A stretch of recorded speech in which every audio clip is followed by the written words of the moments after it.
Hey friends, welcome to Functional Medicine for Moms, where we take root cause approach to fertility, pregnancy, postpartum, and raising healthy families. I'm your host, Dr. Kelly Moline, a pharmacist and functional medicine consultant.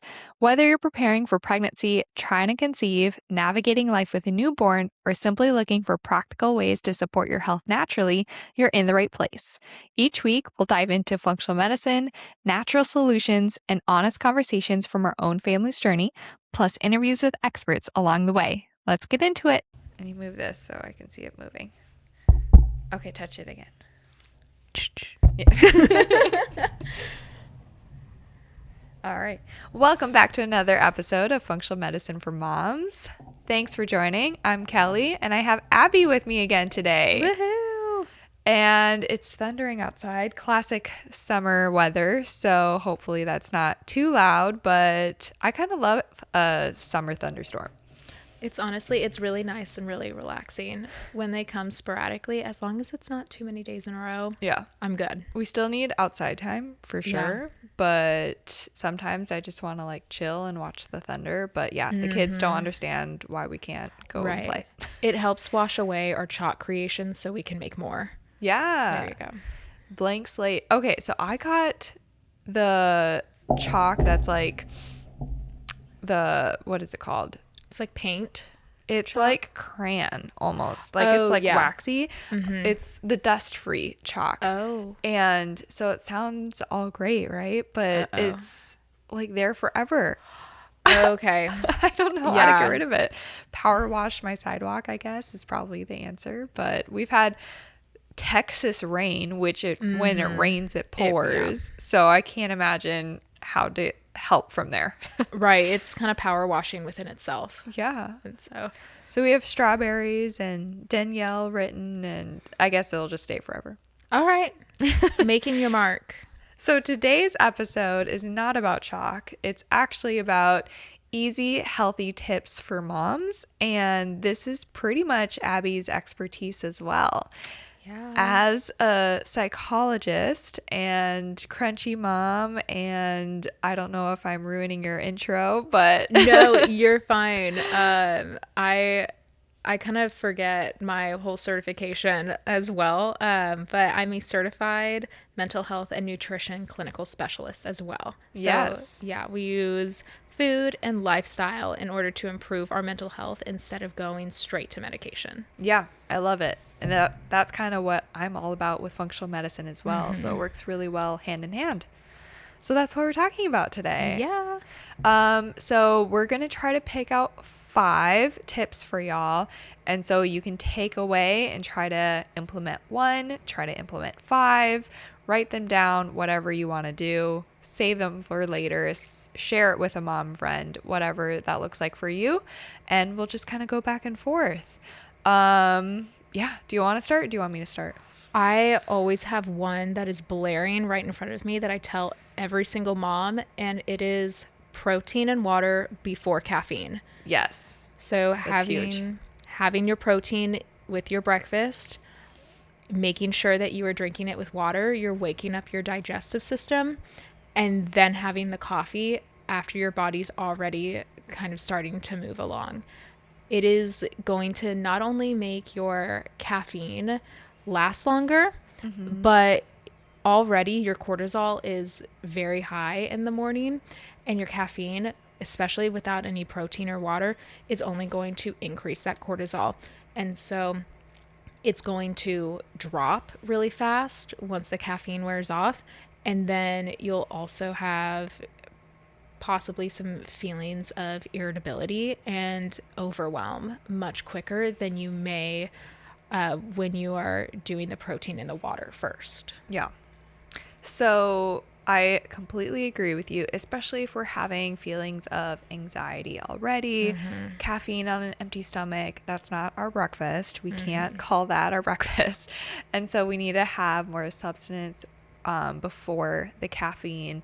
And then if you're already having gut issues already too, that can make things worse. And the caffeine can be more of a stimulant for your GI. A lot of people do it to be regular and to go every day. But if your body's relying on that to go, that's not a good indication of gut health either. So we want those other things, like you said, protein and water. Can we get a little bit more specific on how much protein? Because I see a lot of people go, oh, I had an egg, that was my protein. And it's like, okay, that's like about 6 grams of protein. Yeah, that is not a ton. So I usually stress 20 to 30 grams of protein in the morning, basically with every meal, 20 to 30. And then trying to get some sort of protein with snacks just to allow, especially that glucose stability. For me, I have been hooked on egg casseroles. And so it's like shredded hash browns or shredded potatoes at the bottom of your pan. Then I have ground beef or sausage, depending on what you like. I like the lean ground beef.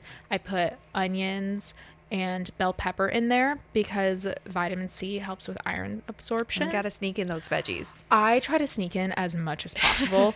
and so, I mean, onions detox, and then I have just a ton of eggs that I put in there. So I fill it up and then I pop it in the oven, and I will just grab and go every morning. I've noticed that when I have that, I feel much more stable throughout the day. Yeah, I love it. And the quicker meals we can have and meal prep, I think I just am more set up for success as well.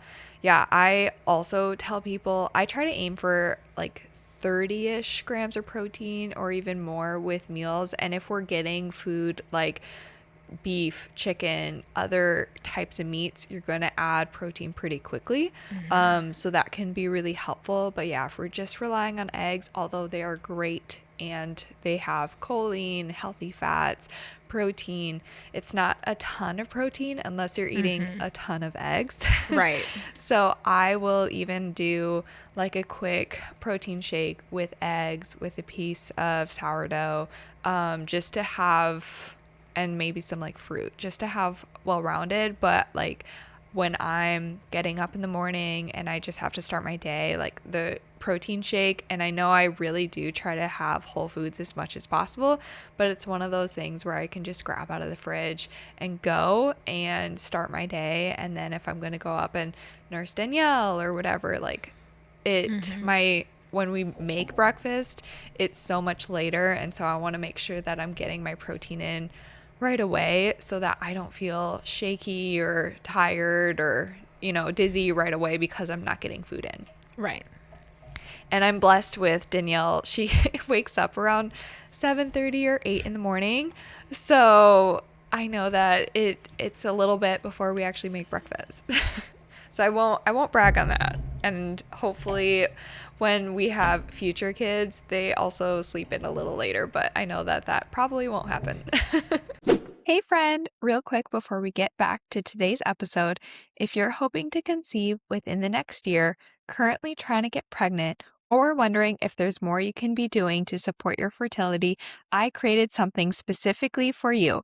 My new Preparing for Pregnancy Guide is a comprehensive resource that walks through the foundations of fertility and preconception health from a functional medicine perspective. We cover nutrition, blood sugar balance, sleep, stress and nervous system support, gut health, supplements, ovulation tracking, male fertility, fertility testing, and even considerations for IUI and IVF. I created this guide because so many couples are told to just keep trying and wait when there are often practical steps you can take right now to support your health and fertility. Whether you've been trying for a few months, are planning ahead, or simply want to feel more prepared before pregnancy, this guide will help you create a clear plan and understand where to focus your efforts. You can find it at molinemethod.com/fertility. And because you're a listener of the podcast, you can use the code podcast25 to save $25 at checkout. All right, let's get back to today's episode. I try to wake up before my kids, but that is very seldom a possibility. My kids have, or my older two have a light that's either red or green. So whether or not they're awake, they're just not leaving their room. So they have activities they can do if needed. But my 9-month-old typically is waking up with me now, or she will wake me up. And so I will often give her her little breakfast and then sit down with her. And then she'll play in the bathtub, even just without water, while I'm just getting ready for the day. Yeah. So it's just the flexibility of things. Yeah. Okay. So something that I really found helpful, and I know it's not necessarily a food-based, but you could maybe make it food-based, is I've scheduled my housework and things I need to do that I know I need to get done throughout the week. So I know I need to get done like laundry, vacuuming, that kind of stuff. And so I have that, okay, I know I'm doing it every Monday and Thursday. And so when I'm planning my week, I already have that in mind, because I got to a point where I always felt like I was behind in laundry, or oh my goodness, there's dog hair everywhere. We have 2 dogs. So just stuff like that always felt very overwhelming to me. So knowing that I have days set aside where I'm doing this, and then I also did this with my workouts of just getting into like more of the habit of things of, okay, I'm going to make sure to do like a YouTube Pilates workout Monday, Wednesday, Friday. And so I know that I'm going to get it, because, 2 weeks fly by and I'm like, you know what? I haven't even done any of my workouts. Yep. So scheduling that has really helped me, like my mental sanity. 100%. It kind of allows you to slow down, even if it is a high intensity workout. You know that you're spending that time specifically for you, even if your child is awake. I think that it's better if they can watch you and stay calm for even that 20-30 minutes. It is so great that they are seeing mom be more active. Yeah. I've had people ask, like, what are your tips for getting back into working out? And I think, especially as we have little babies, we're trying to get it done throughout one of their nap times, right? Because they're napping 2 to 3 times a day. This makes the most sense. I don't have a kid on me, but actually doing it when they are awake and you working out to them, they're like, what is mom doing? Yeah. Like, you're now the entertainment because you're doing all these crazy movements and they're just staring at you. And then they just kind of do their own thing, and we have a designated workout room and it's safe enough. I don't think she's gonna necessarily pick up a 20-pound dumbbell right at any point right now, but she has fun in there. And then around that 20 to 30 minutes, she's kind of done with it. But hey, I got something in, and that's way better than nothing.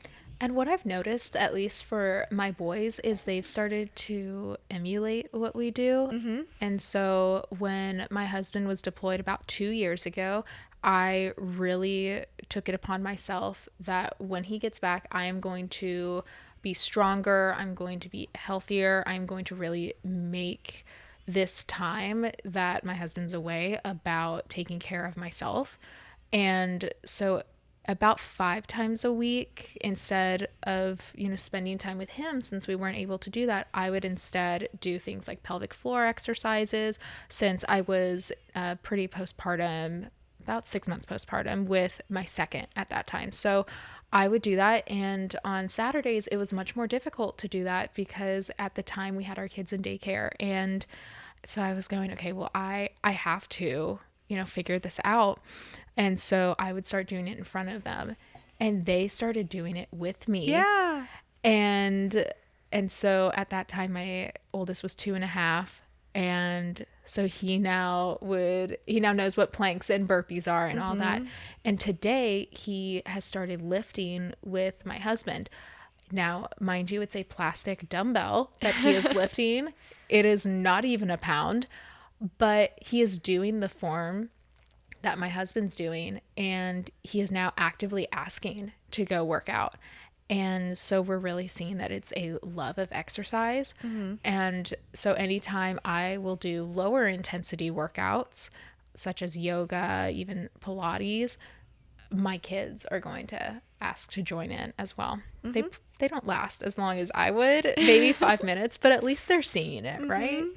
And my toddler's climbing all over me. So as I'm doing those glute bridges and all that, I'm like, well, we now have a 20-pound weight. Right? Exactly. Yeah. Makes it fun.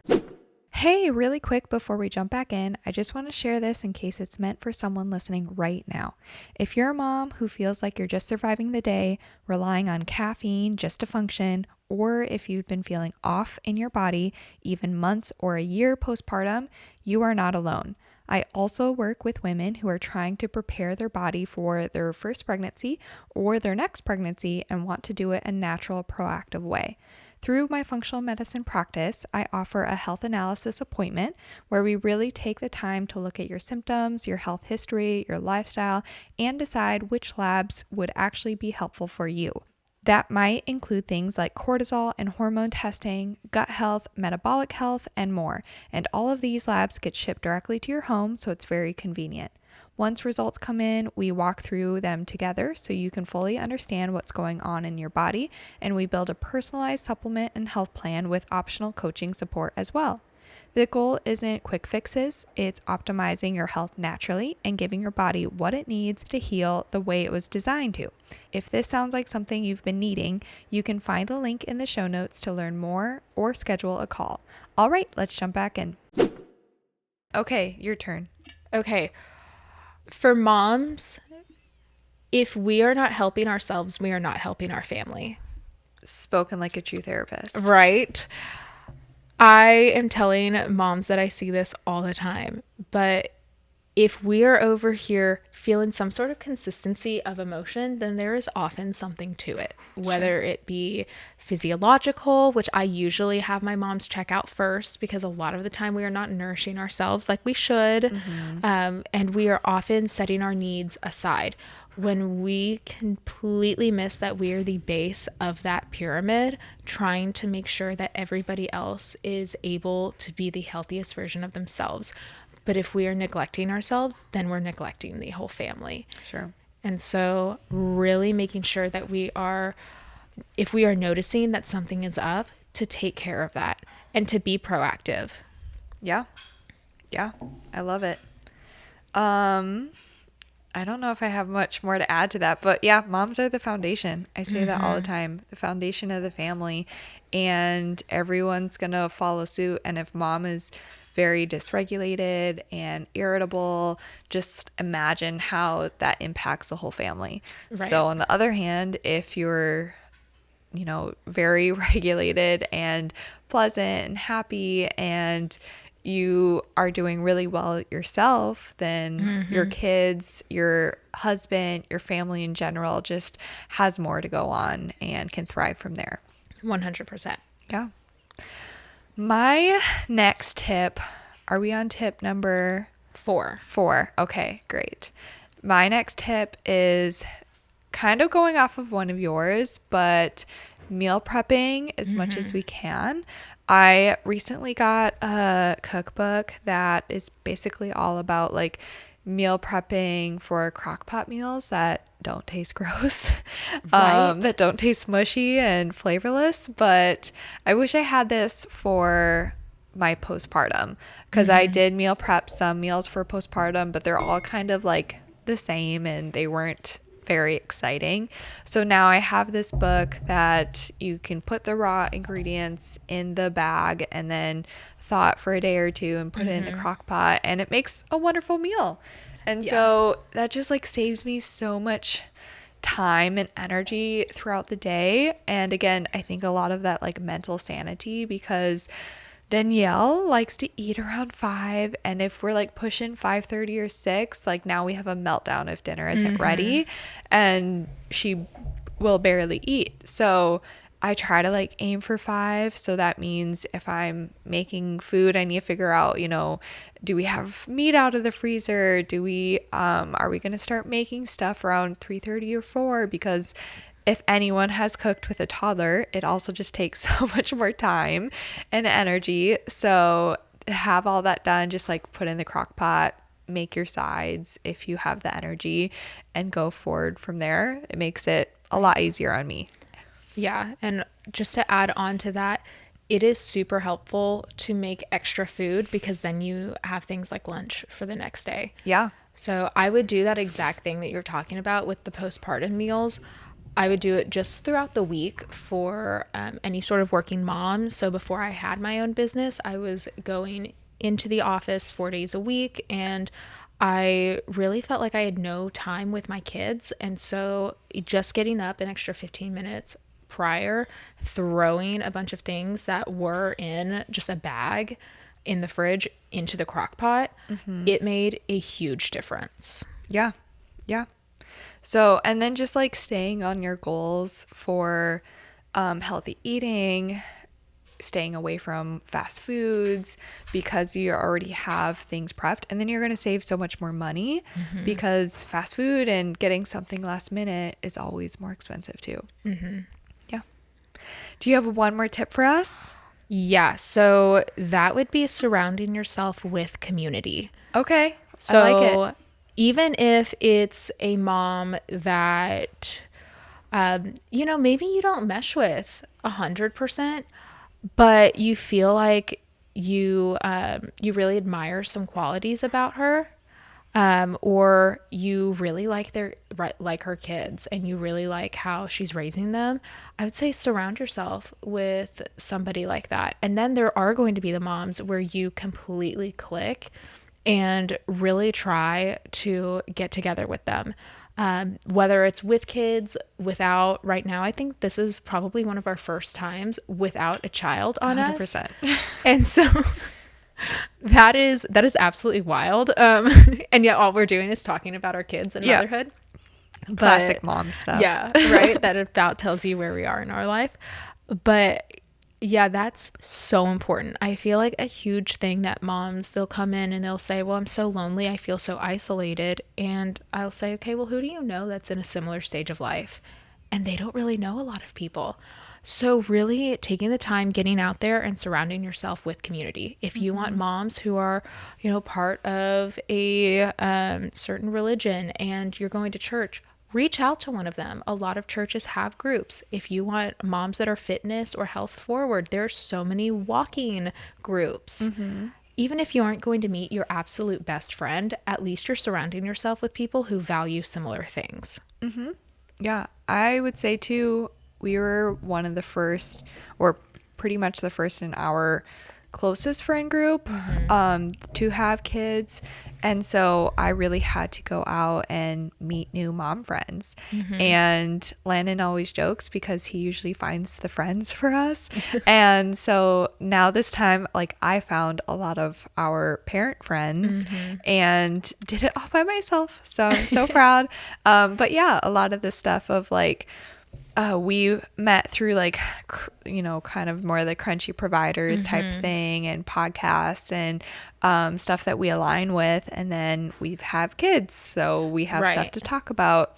But I like that too with the similar types of moms in your community, if you can, and stuff that you want to align with, because then it makes it easier if you do have like health focus goals or that type of thing, because when you have people surrounding yourself doing those things, you can get tips from each other. Right. You don't feel out of place. And I think it just helps you go towards those goals too. Yeah. And you feel less awkward asking those questions. So it'll be things like, oh, wait, am I wrong for having a lot of anxiety in this phase of life? Or I am feeling these specific emotions over like a certain event that happened. Can you kind of talk to me about, give me your perspective, knowing that they value a lot of the same things as you. And so it's not that they're going to validate everything, but knowing that they're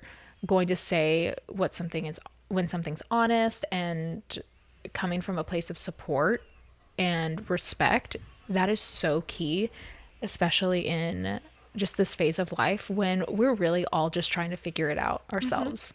Yeah, there's no perfect moms out there. Sorry. We're all trying to figure it out, but yeah, I think there's a lot of ways to do it really well though. 100%. Even if we don't all do the same thing. Exactly. Okay. I think that is good for this episode and healthy tips for moms. Awesome.